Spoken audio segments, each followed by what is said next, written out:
can make good use of paper folding in reality. For example, you can make a cup or a peaked hat with newspaper or wrapping paper to enjoy them in a game. Start from basic triangle fold.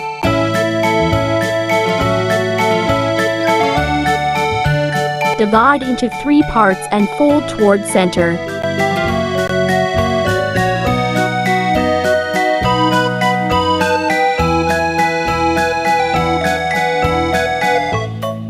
Do the same with the right part.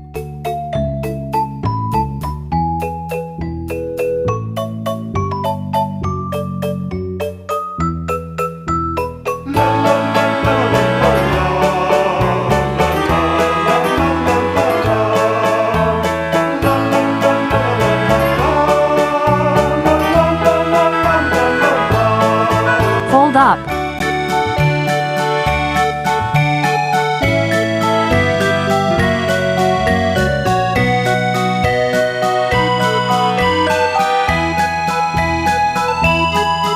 Open inside and make a space like a cone.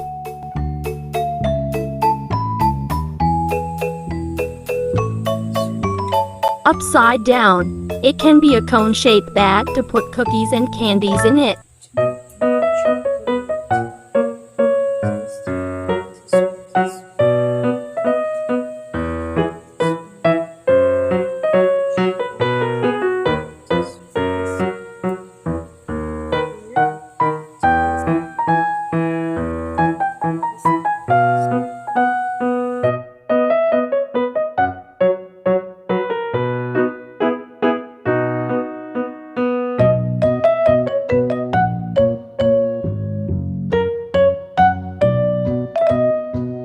Thanks for watching. Please don't forget to like and subscribe.